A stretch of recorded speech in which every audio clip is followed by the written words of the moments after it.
insyaallah kita ketemu lagi. Gitu.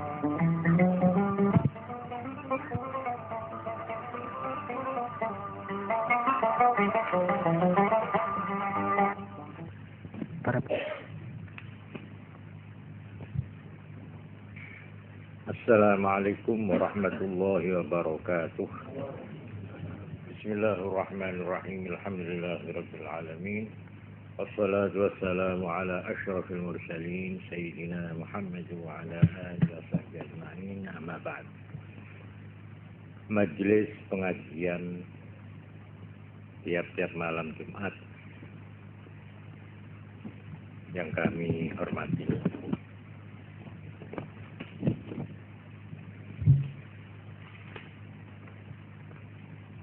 Malam ini seperti yang saya janjikan pada pengajian yang lalu, saya akan menjawab pertanyaan. Apa benar ada hadis yang mengatakan bahwa jika seseorang muslim pergi ke dukun, maka sholatnya selama 40 hari akan hilang? Yang dimaksud dudukan, kekayaan, kecurian, mencari jodoh, perkawinan, ingin lulus ujian, dan lain-lainnya. Mohon penjelasan. Saya kebetulan menemukan hadisnya, yaitu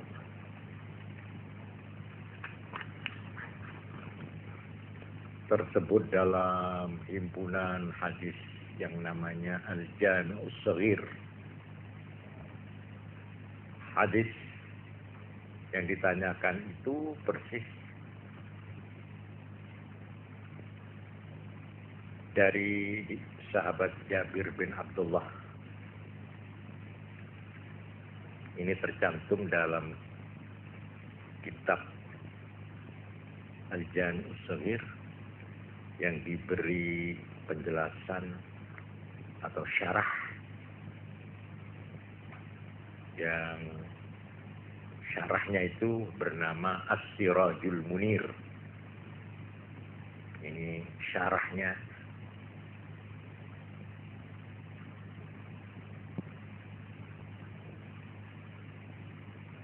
Jami'us Shaghir itu merupakan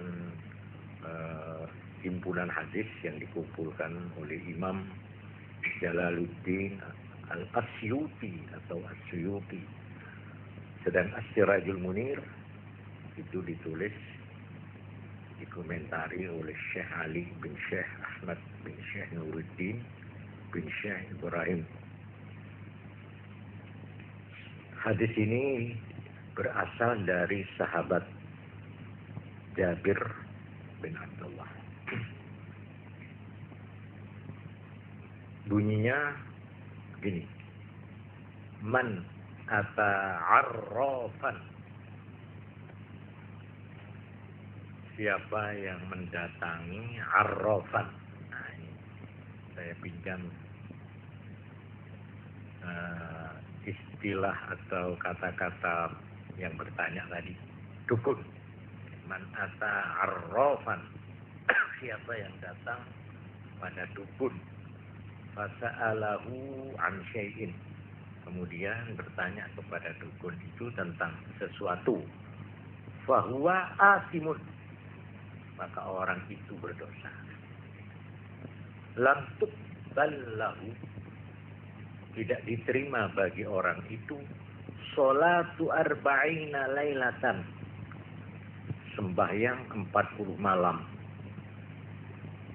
Nah, ini bunyinya persis seperti yang dimaksud oleh penanya.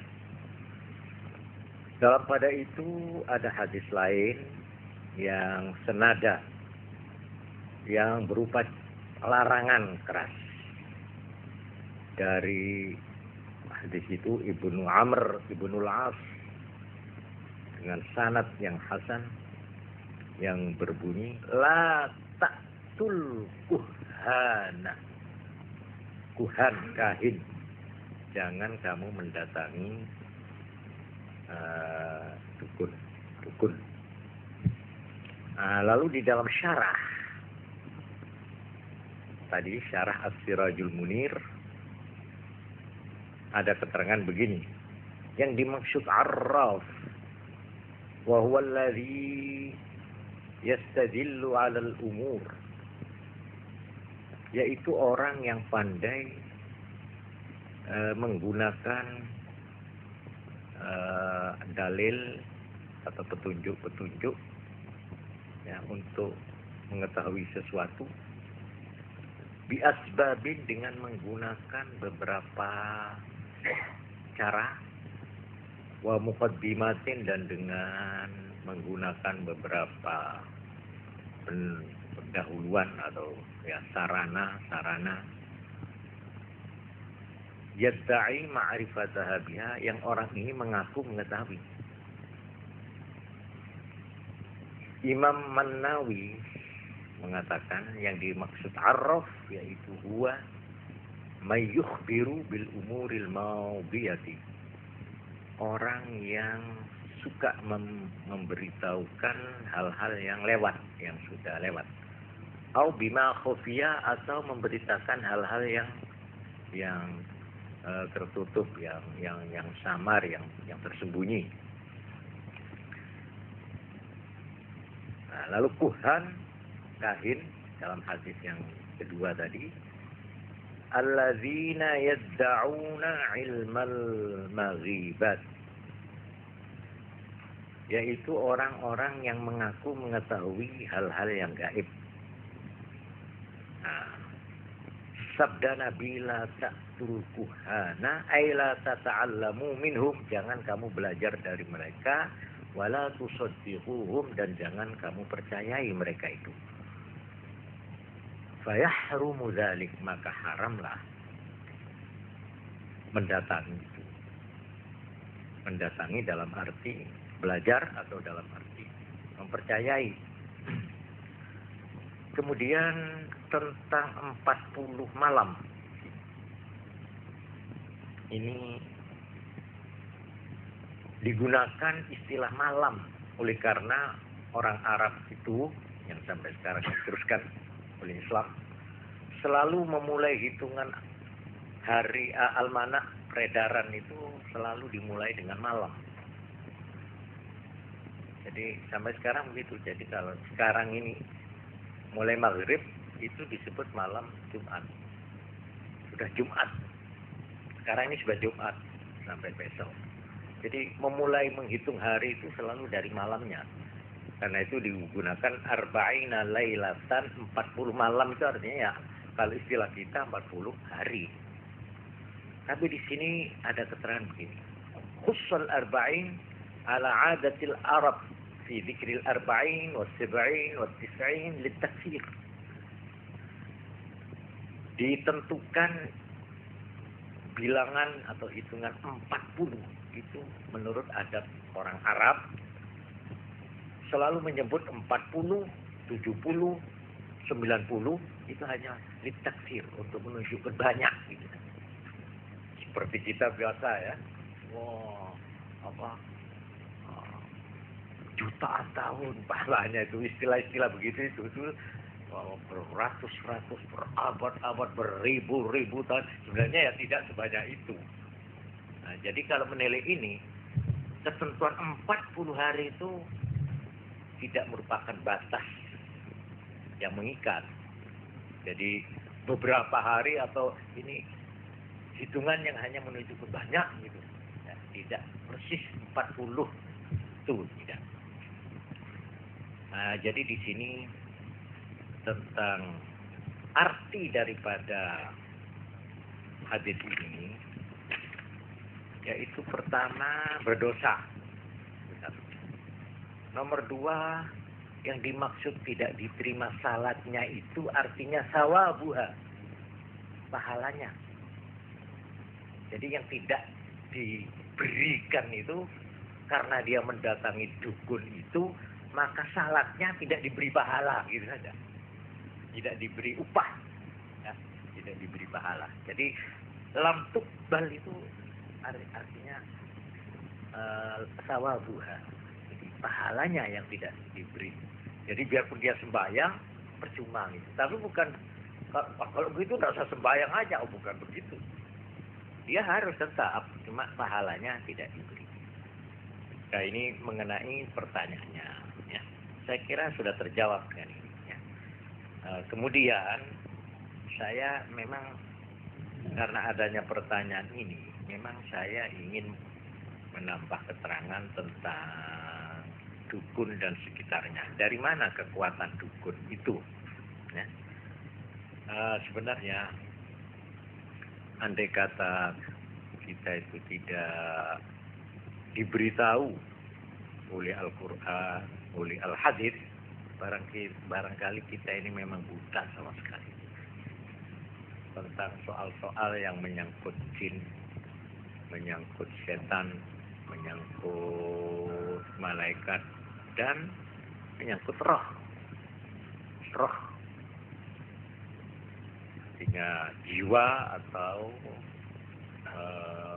badan halus yang ada pada manusia. Ini kalau kita bicarakan soal ini, saya kira merupakan satu rentetan kuliah atau rentetan pelajaran yang cukup panjang. Sebab pembahasannya ini memang serius dan harus tertib. Tapi bukan maksud saya untuk menguraikan di sini secara kronologis, apalagi secara ilmiah. Sebab soal roh namanya. Sebab kita berangkat dari soal roh. Manusia tanpa roh, ini tidak mungkin dia bisa menyatakan atau membuktikan adanya alam lain. Manusia dengan badan fisiknya ini sangat lemah, sangat tergantung pada faktor-faktor di luar dirinya. Ya, kehidupan di bumi inilah. Dia sama sekali tak tunduk pada hukum alam bumi. Ini tubuhnya, fisiknya. Paling-paling tubuh ini hanya mempunyai panca indera. Jadi, tetapi Tuhan Maha Adil. Tuhan telah menciptakan jin lebih dulu malah daripada manusia. Bumi ini sudah ada dan sudah dihuni lebih dulu oleh jin. Lebih dulu. Karena itu, pada waktu Tuhan menciptakan Nabi Adam, ini banyak malaikat yang memajukan pertanyaan. Tuhan akan menciptakan makhluk baru. Apakah kira-kira makhluk baru ini tidak akan seperti makhluk yang sekarang menghuni bumi, yaitu jin-jin itu, yang suka berkelahi, suka membuat teror, kejahatan, dan. Lalu dijawab oleh Tuhan, kamu nggak ngerti apa-apa. Sudahlah, lihat saja nanti. Saya akan menciptakan makhluk yang lain daripada yang lain. Nah, lain daripada yang lain ini, memang manusia ini diberi atau disusun dari konstruksi yang serba unik. Dia mempunyai jasmani atau badan raga. Tapi di samping itu dia diberi bahan, diberi badan. Yang badan ini disebut roh. Menurut para ahli Islam, roh kita, roh manusia ini termasuk bukan dari jenis tubuh yang bisa rusak, yang bisa mengalami cerai-berai dan robek-robek dan hancur.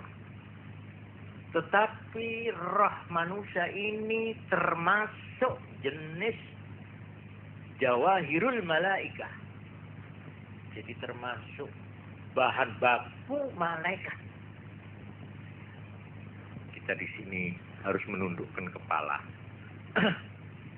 Kita itu merasa merasa rikuh, merasa ngeri bahwa kita yang hina-dina ini dengan tubuh kita yang tidak tahan dingin, tidak tahan panas, kulit kita ini yang tidak tahan macam-macam gangguan penyakit, yang kita ini sangat tergantung dari makanan, dari minuman, dari cahaya, dari udara. Walhasil tubuh yang paling hina ini ternyata oleh Tuhan telah diberi sesuatu yang sangat berharga, yang tidak ada pada makhluk biasa di bumi ini, binatang-binatang dan sebagainya, yaitu yang dinamakan roh itu. Dan roh ini pada dasarnya adalah jenis malaikat, jenis penghuni alam malakut, jenis yang suci sebenarnya. Cuma karena roh ini menempel, katakanlah menempel atau terlalu menempel dekat dalam arti dekat. Nah, ini bagaimana caranya hubungan roh dan jasmani ini tidak ada orang yang tahu persis, ya. Tapi jelas dia tidak menempat di dalam tubuh, tidak. Sebab kalau dia menempat pada tubuh, dia akan terkena oleh kerapuhan tubuh ini, sehingga dia akan termasuk di dalam hukum-hukum yang berlaku bagi tubuh. Ini tidak lepas dari hukumnya tubuh. Cuma karena dia itu terlalu menemani dan katakanlah menempel pada tubuh jasmani dan terlalu disibukkan untuk memikirkan dan mengurusi saja urusan-urusan tubuh jasmaninya ini, sehingga roh ini ibaratnya anak menjadi anak yang sesat, lupa pada tempat asalnya, dan akhirnya lambat laun ia dipengaruhi atau terpengaruh sehingga dia sama seperti badan jasmani dalam artian kerapuhannya, sehingga roh itu menjadi kehilangan kekuatannya dan tidak mampu berbuat peranan apapun. Tetapi kalau roh ini lebih dekat ke alamnya sendiri, lebih dekat kepada tempat asalnya, dekat dalam arti hubungannya dengan jenis yang senyawa, yaitu roh-roh malaikat. Lebih tinggi lagi, dia lebih mengenal Tuhannya. Dia tidak terlalu terbenam mengurusi kepentingan tubuh jasmaninya. Apalagi ditambah mendapat nur atau cahaya dari arwah malaikat, maka roh itu pun akan menjadi kuat dan mantap. Dan bahkan mampu untuk melakukan hubungan antar. Dia mampu mengadakan hubungan dengan alam-alam yang sejenis, yaitu alam gaib. Dia sanggup berhubungan dengan malaikat. Tapi dia juga sanggup berhubungan dengan jin. Dia sanggup berhubungan dengan setan. Sanggup. Dia sanggup untuk berhubungan dengan roh, sesama roh manusia, baik yang hidup maupun yang mati. Ini dibuktikan di Eropa dan Amerika, di mana sekarang mereka sudah menemukan suatu latihan dan cara-cara untuk mendatangkan roh orang yang sudah mati, menghadirkan orang-orang sudah mati, terutama di Inggris. Saya melihat di ensiklopedia Islam Dairatul Ma'arif abad 20 di sana seorang profesor namanya Myers itu di Inggris, di Amerika itu pada abad 19 sudah mengadakan percobaan dan akhirnya percobaan itu menyimpulkan bahwa memang manusia ini mempunyai perwujudan lain, perwujudan yang imaterial, yaitu yang namanya roh halus. Di Inggris pada tahun 1800 sekian, ya, buku itu diterangkan. Di sana dibentuk suatu lembaga ilmiah untuk mengadakan riset dan untuk melakukan penyelidikan tentang alam roh. Dan akhirnya, sayang saya tidak bawa, itu ada nama-nama sarjana-sarjana besar dari Cambridge dan dari institut ilmiah, di mana di sana diterangkan lembaga ini telah bekerja selama 30 tahun dan telah berhasil menyusun hasil-hasil riset. Tiap-tiap ada peristiwa-peristiwa aneh, itu selalu adakan penyelidikan. Akhirnya semua itu dilaporkan di dalam satu laporan, yang ternyata laporan ini menjadi 40 buku besar. Nah, ini boleh teman urus tanya ini. Malah saya yang ingin tahu, apa sudah pernah ada terjemahan ke dalam bahasa Indonesia. Ini tulis dalam bahasa Inggris. 40 buku besar hasil laporan, hasil riset dari satu lembaga ilmiah di London yang sudah bekerja selama 30 tahun. Dimuat dalam 40 buku besar. Ya, ini sekedar untuk menghadapi mereka yang kita sebut Freidenker, yang kita sebut orang yang materialistis, yang kita sebut orang yang ateis, yang pagi-pagi mereka sudah menyangkal tidak ada itu. Sesuatu yang tidak bisa kita buktikan dengan panca indera, yang tidak kita bisa buktikan dengan kenyataan, itu ternyata omong kosong. Itu hanya wishful thinking, itu hanya angan-angan, khayalan-khayalan saja. Nah, terhadap mereka ini perlu sebagai tandingan lah. Nah, kemudian orang yang sudah menerima sebagai kepercayaan adanya roh manusia, ini selanjutnya di dalam keterangan agama, dalam Islam, dalam Quran itu cuma diperingatkan bahwa roh itu begitu rumitnya, begitu tingginya, begitu gaibnya, begitu misteriusnya, sehingga Nabi sendiri dilarang untuk menerangkan. Nabi bilang, bagaimana hakikat kenyataan roh? Nah, Nabi hanya menerangkan tentang gejala-gejala saja. Malahan di dalam Quran itu tegas-tegas dikatakan, semua riset, semua penyelidikan, semua usaha untuk mengungkap tentang roh ini, wama utitum minal ilmi illa qalila. Yang semaksimal hasil riset, hasil penyelidikanmu tentang roh dan alam arwah ini, itu kalau dibandingkan dengan kenyataannya itu masih sangat jauh sekali. Apa yang telah kamu diberi tentang ini, ilmu tentang roh ini, itu qalilan, baru sedikit sekali. Tetapi memang secara hakikat, jadi mahiyah. Tapi yang kita lihat, memang kenyataannya ada yang namanya roh yang kuat, ada roh yang lemah, ada roh yang cemerlang, yang nuraniah, ada yang keruh gelap, ada yang bebas merdeka, ada yang terbelenggu, dan sebagainya. Ini tentang roh.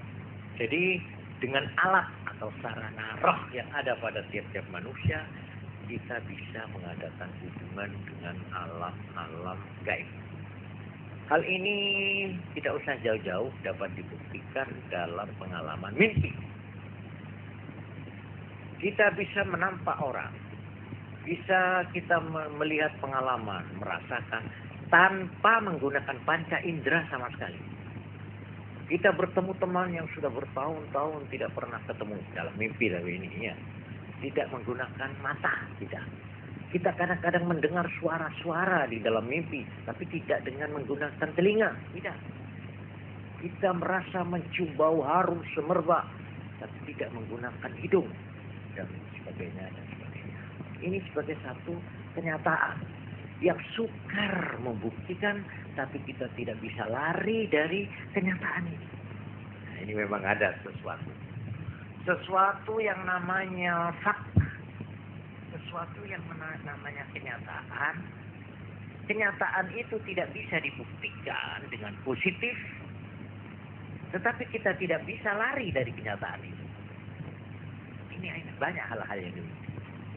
Antara lain seperti nyawa ini. Ya, nyawa ini tidak ada orang yang membantah bahwa semua orang punya nyawa. Tapi kalau kita tanya apa nyawa itu, di mana? Saya kira dokter sendiri, saya kira ini tidak bisa menjawab dengan pasti. Seperti orang kalau sudah berbicara nyawa, itu lalu timbul pertanyaan, karena nyawa orang hidup. Nah, sekarang definisi hidup itu apa? Yang namanya hidup itu sendiri apa? Ini saya kira secara ilmiah, secara definitif, tidak gampang untuk memberikan jawabannya. Tapi kita tidak bisa menyangkal atau lari dari kenyataan bahwa kita hidup. Dan kita merasa hidup. Tentu kalau kita ditanya, apa hidup itu? Oh, boy, pokoknya iso ndelok, iso mangan, iso lah, itu gejala, itu tanda, itu bukan hidup, itu tanda. Seperti dokter melihat ini orang mati. Loh, mati itu apa dong? Dia mati lah sudah ini. Tidak ada denyutnya. Loh, itu kan tanda itu. Itu tanda itu. Kalau sudah ada berdenyut, itu tandanya jantung sudah tidak bekerja. Itu tanda saja. Tapi apa itu mati? Ini wa ma utitu minal ilmi illa qalilan, kata Quran. Apa yang kamu diberitahu ilmu tentang ini, itu baru sedikit. Bagaimana hakikat sebenarnya? Ternyata memang sarjana dan orang-orang yang ahli ini berbeda-beda pendapat. Nah, kalau kita baca umpamanya ilmu apa itu dari alam pikiran Yunani, falsafat bagaimana tentang roh, itu macam-macam.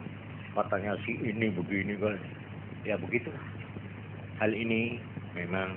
Tapi yang penting saya tekankan di sini cuma satu, yaitu bahwa apakah namanya orang Islam, apakah dia namanya orang bukan Islam, apakah dia orang beragama atau bukan beragama, itu diberi alat yang paling tidak ternilai ini, yaitu kekuatan rohani, roh. Dan dengan alat ini manusia ini bisa menggunakannya untuk mengadakan hubungan dengan jin. Sanggup. Dan malaikat sanggup. Ini sudah dibuktikan oleh orang-orang, antara lain dukun-dukun. Dukun-dukun itu sanggup mengadakan kontak langsung dengan jin, dengan setan. Betul. Juga orang-orang yang agama yang saleh-saleh, dia sanggup berhubungan dengan malaikat-malaikat. Malahan bertemu dengan malaikat dalam bentuk manusia, dalam juga mendengar suara-suara malaikat. Nah, ini saya tidak akan perpanjang. Kemudian saya di sini akan mengutipkan beberapa keterangan ya. Kebetulan saya punya catatan di sini tentang bahwa ada ini, malah ada seorang sahabat Nabi, ini tersebut di dalam tafsir Ibnu Katsir, yaitu peristiwa